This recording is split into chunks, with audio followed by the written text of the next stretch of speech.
Hey, it's Mike McGroarty from freeplants.com. Today I want to show you, we're going to cover a little bit about Japanese maples or trimming Japanese maples.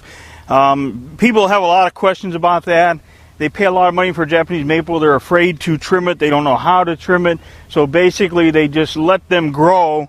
And, bigger is not always better when it comes to plants. You want to, especially when plants are small, you have to trim them on a regular basis to get them to get more compact. Now, this particular Japanese maple, it's a variety that's called randomly variegated, is the common name for it. And it has green leaves, but it comes out with real reddish pink new growth. Now, this was actually a gift. One of my customers gave this to my wife, and she made it very clear that it was for Pam. It wasn't for me. But anyway, it's a plant that we really cherish. We've had it in the landscape in kind of a protected type area. It's bigger now, so I'm going to move it into its permanent location here in our landscape. But I want to show you that since we've gotten this tree, we've trimmed it a number of times because I want it to fill out. I don't want it to have just one or two branches going like this, like rabbit ears. So I have trimmed it to keep it nice and full. Now you can see what happens when you trim. Now, the ideal way to trim something is to cut it back, all the way back to a bud break.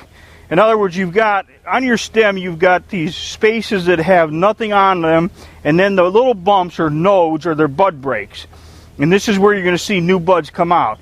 All the way up this stem, right here, here, here, these are bud breaks. Now, this particular branch is kind of a random branch that shot up and grew a little higher than everything else.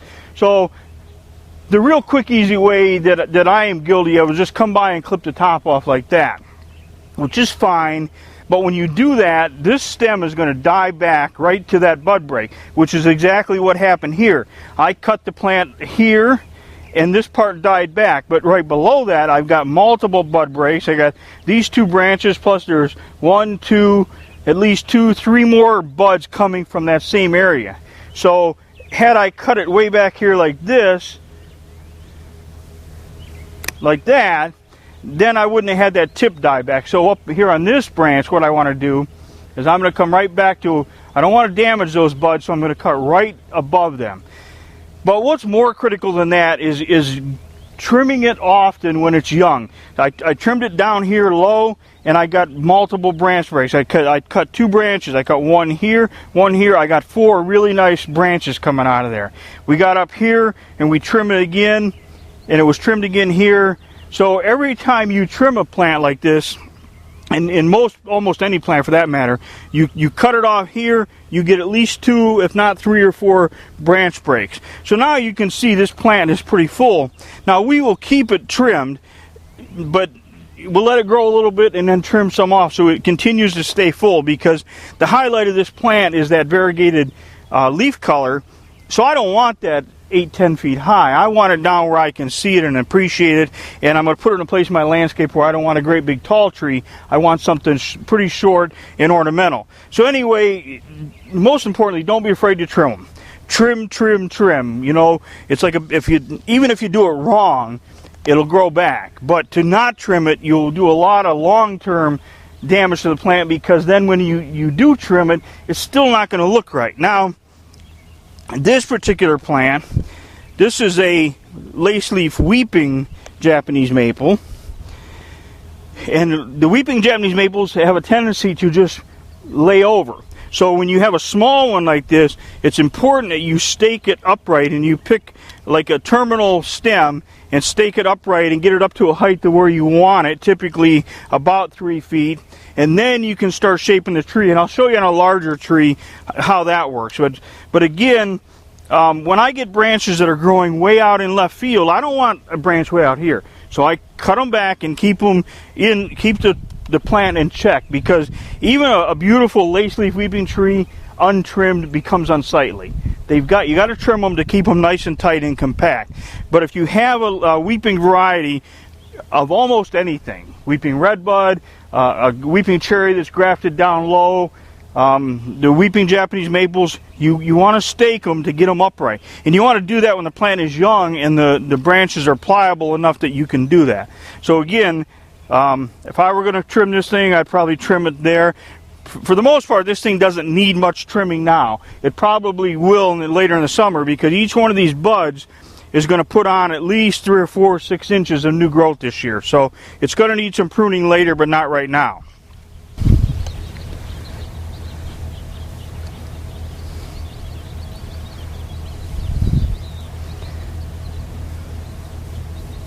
Now, this is a butterfly Japanese maple. This is it's an upright variety. It's called butterfly. It's got a green and white variegated leaf. And again, we have kept this one trimmed. And Pam typically does a lot of this because she comes out here and she's a lot more meticulous than I am. I'm more of a production type pruner, which people really don't like. But that's, you know, the nature of being in the nursery business. Now, again, you can see all these little tiny branches, this is what really makes butterfly unique. Butterfly has a green and white variegated leaf, but the new growth comes out pink. So if you ever get a chance to get a butterfly Japanese maple, jump on it. Now again, I got a couple branches, like this one is sticking up, just like I showed you on the other plant. It's sticking up there a little bit out of left field. I'm going to cut it off, because if I don't, I'm going to get new growth here, here, here, here, and it's going to be way here above the plant, and that's not what I want. But again, and you know, some people are like, oh, you shouldn't trim a Japanese maple. That's crazy. You got to let them be natural. Trust me, I've seen a lot of natural Japanese maples, and they were unsightly. So I keep mine trimmed because, you know, I want my landscape to be attractive, and I want these things to be eye-catching. And you know, trust me, they are. You've probably seen videos when these plants all had leaves on them, and they're very, very attractive. So again, what we do is just kind of shape this thing like this.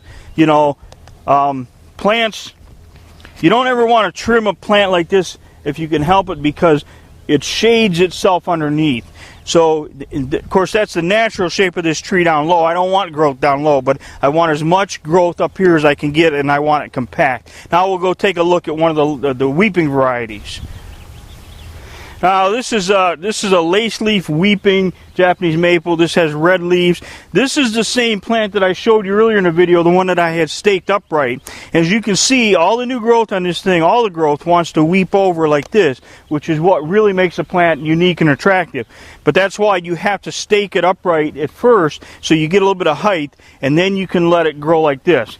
We trim this thing exactly the same way. If we did not trim this, it would have branches going every different direction, and it wouldn't be full, and it wouldn't be attractive. And of course, now you're probably thinking, Mike, why are you doing this video now? The tree doesn't have any leaves on it. Well, I did it now because it actually gives you an idea of, you know, you can see the buds and stuff better like we did in the earlier video. But again, the same thing here. You can see we trimmed this right here, and there's probably 3 really nice branches that came off of that. So again, everywhere you cut it, you're going to get multiple bud breaks, and that's why you prune things.